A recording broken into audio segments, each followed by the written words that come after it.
عرق گیریش به صورت کاملا سنتی انجام میشه. بریم مراحل بعدی رو ببینیم.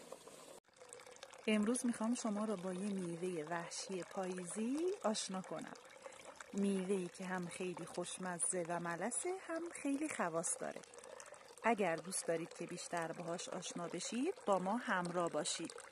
قبل از هر چیزی این زیبایی خوش رنگ رو میشوریم.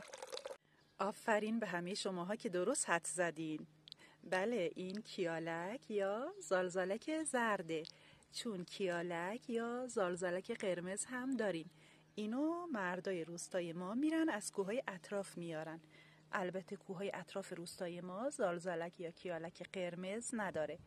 بریم برای ادامه که ببینیم میخوایم باهاش چکار کنیم. اینو میخوایم عرقش بگیریم. آبو جوش کردیم، کیالک رو ریختیم داخلش. الانم یه سپایه میذاریم داخلش که وقتی غل میزنه وارد اون کاسه که میذاریم روش نشه.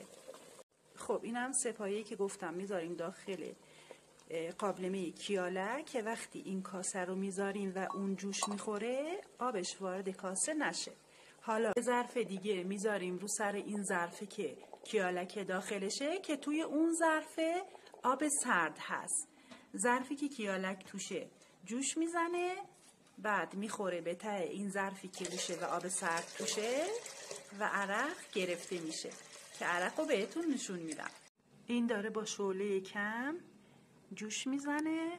ظرف بالایی هم که آب سرد داخلشه. این آب تا زمانی که داغ بشه و دستمونو بسوزونه میمونه و عرق میده. وقتی که داغ بشه عوضش میکنیم، چون هرچی آب سردتر باشه عرق بیشتری بهمون میده.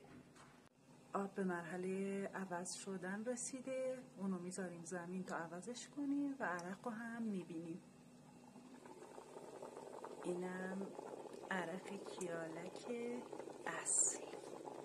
تو این مرحله هم مامانم معتقده که اینو باید با گوشکوب بکوبه تا مزهش بیشتر در بیاد و عرق نابتری بهمون بده.